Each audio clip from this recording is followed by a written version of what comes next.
Buddy, here we go. We're going to have some fun. We're going to talk about a lot of different subjects. Get ready right after the intro. Here we go. Boom.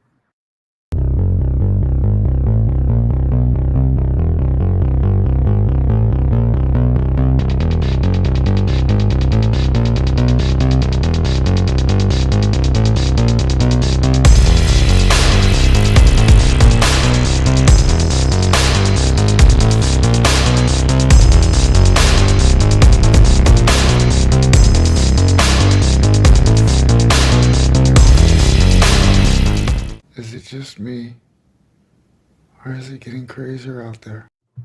It's getting crazier out there. Anyways, hey, everybody. Welcome to Late Horror Show. Yes, we have two people here. You guys all know. Hey. It's Dave Plouffe. Good to see you, Dave. How you doing? I'm doing fantastic, Dino. Great.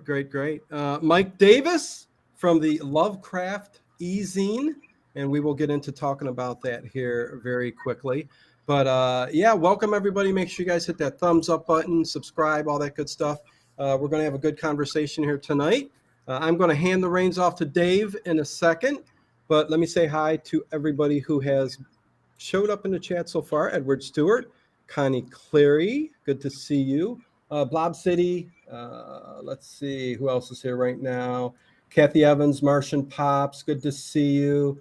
Of course, there's Mike DeFricia, if I said that correctly. Probably not, but whatever. M is in the chat. And the Lovecraft Ezine podcast. There's an easy way of hopping right over there to the YouTube channel just by clicking on their channel through the chat there. So, and everything is listed down in the description below. And you definitely, we'll talk about that throughout this stream, where you can go, where you can see everything he does. He has a fun YouTube channel. I did look it over earlier, and I think you guys would be impressed with it. It's some fun stuff. If you like people just sitting around and talking about horror and all that, and Lovecraft, that's the place to go. Hey, Sears James, Phil Jones, WWM. Anyways, good to have you here, Mike Davis. Over to Dave Plouffe. What's going on? All right, I'm also going to say hello to Undead Caesar, who did really well in the game the other night. Yes. So Second place. I wanted to say thank you to Dino for allowing me to bring in Mike Davis. He is the chief cook and bottle washer at the Lovecraft Ezine. And, a lot of us have been around this channel a very long time. And I will tell you that Mike's channel is about 3 years older, is where I found him. And it was kind of like the first YouTube channel that kind of made you feel like family. It was a regular group of guys that would come on each week, including Joseph S. Pulver Sr., Rick Lay, Pete Rollick, some really good writers, and they would talk about horror. When I would come home on a Saturday night, I would watch their live streams. They're not on Saturday nights anymore, but they would start at midnight, but being on the West Coast, started at 9 p.m. for me. Mike has a lot of the same interests as many of us do in terms of Kolchak, Sherlock Holmes that we'll talk about, and also cool science fiction things like time travel. Mike is also a publisher. Phil Jones just mentioned John Langan's books, and definitely one of my fun guests that I watch on Mike's channel. And I think you also mentioned last night about Autumn Cthulhu. And so with that, I want to welcome Mike Davis. Hey, thanks for having me. Yeah, it was Joe Pulver's birthday yesterday. I really miss him. So, yeah. Yeah, I do as well. Unlike Dino, who I've never met in person, I have met you one time at the San Pedro Lovecraft Film Festival. Oh, you mean when I cut you off on the street and you gave me the finger as I blew by? Or yes. Was that somebody else? Did you recognize the finger? No. Yeah, that was a fun time. Yeah, I really wish they would hold that again. Yeah. I know they do the Necronomicon in August every other year, but the San Pedro Film Festival was so fun because you were always darting in and out of films, and you had a lot of panels as well. Yeah. Well, they do the one up in um, not Providence, Portland. Portland. Yeah, thanks. Blinked on it. At least once a year. But yeah, I went. That was my one and only time at San Pedro. I bunked with Kelly Young, and it was just a really fun, relaxing time. My only time that I've been to San Pedro. I really like the city. Yeah, it is absolutely beautiful right by the water. If you've never been to Southern California, it's right by Long Beach. It's right by the Queen Mary. And I will Nice. tell you that is also where I met Joe Pulver as well. And I was showing Dino earlier, and I would say that Mike also published The King in Yellowtails, Volume 1. Yeah. And this is the inscription I got from Joe Pulver. That's awesome. Sweet. So He's got a little drawing there, as got a usual. drawing, got a inscribe, got a whole bunch of exclamation points, which is what Joe Pulver was all about. Yeah, Mm. he sure was. So Yeah. what is it that made you start the Lovecraft Ezine? Because it came like out of nowhere and it became like this book publisher. Yeah, and what is it all about? Yeah, what's created this kind of family atmosphere that you've got going now with this ezine? Well, when I started, the Lovecraft Ezine's older than the podcast portion of it, and so when I started, I knew a couple things. I wanted to publish Lovecraftian and cosmic horror stories, weird fiction stories that people could read for free online, but yet were every bit as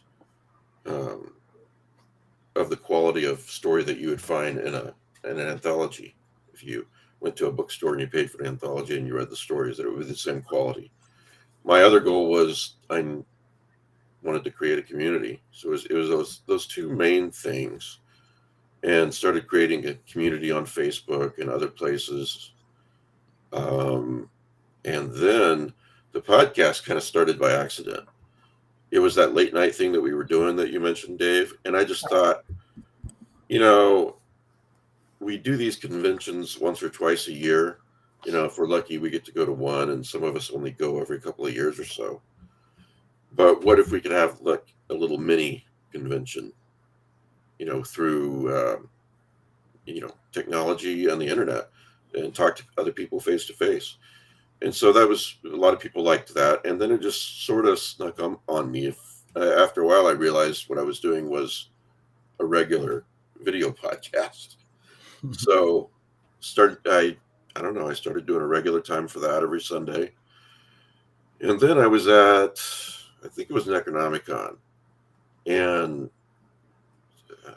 somebody came up to me and they said that they really liked the show, but they wished that it was on Spotify and iTunes and so on and so forth, and other podcast apps, so that they could listen to it on the go. So I don't know. I was kind of resistant because I didn't want to go through all the extra work.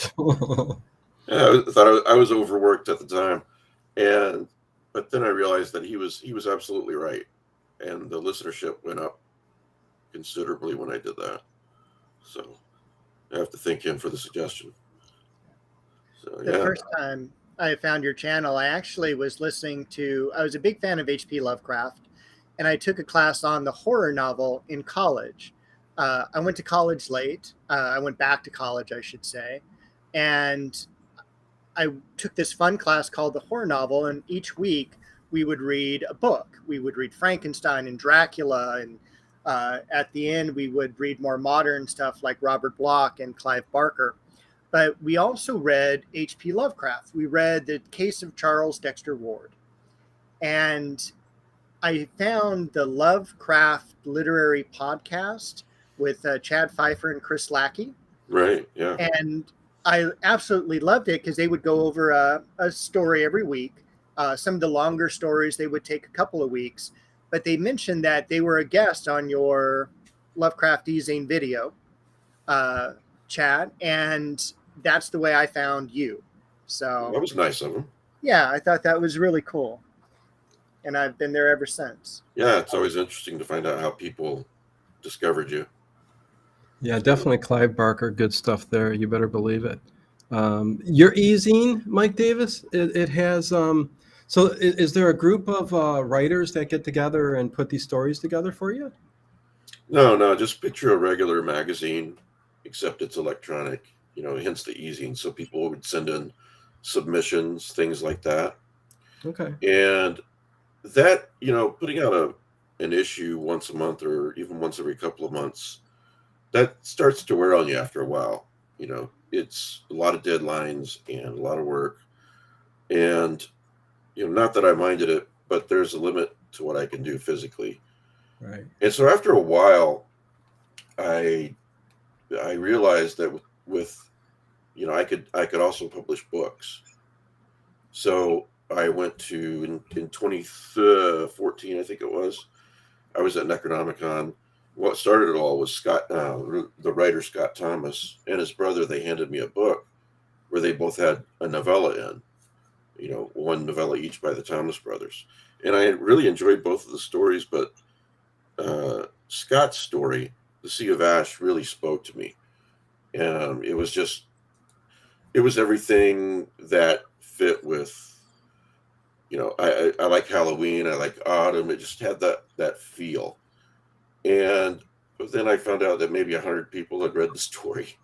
And, because of the publisher went out of business, which is really easy to do when you're a small press publisher. And I asked Scott if he'd mind if I, republished it with a different cover and and he let me do that. And that really took off. And so I've published a number of books since. Just really, I don't even know if I'd call myself small press, more like micro press. Mm-hmm. But, publish a book or two a year probably. And Okay. it's, I don't have the deadlines that I have with the magazine. So, but the thing is, the magazine, the ezine, it's hundreds of stories and they're still out there. They're still on my website. So someone can go to the website. I think at the top I've got free fiction or free Lovecraftian fiction or something like that. They click on that, they can read all the issues that came out. So for years and years. Very cool. And everybody in the chat or listening later on or wherever you are getting this, in the description box, the very first thing that says All Things Mike Davis, that's the link to hit. It's very well laid out. It's got links to everything that he does. And it's a very good link. The other one is to his channel on YouTube here. So again, another good place to go to if you like people sitting around talking about horror. Yeah, basically. But yeah, there you go. Go on, Dave. Well, I also have Mike to thank for turning me on to Kolchak. Oh yeah. Interesting story there, huh, Dave? Oh my gosh. So I did that, huh? That's nice. That you're the one to blame. So I'm listening to these shows, and every once in a while they start talking about Kolchak. And I'm like, Kolchak. I go with Telly Savalas. I go, I don't understand. And while he's telling the story, Mike, think of it as this is the same thing going on between me and him for 4 years. But anyways, go on, Dave. So I hear like how great this film is. And Rick Lay, who's one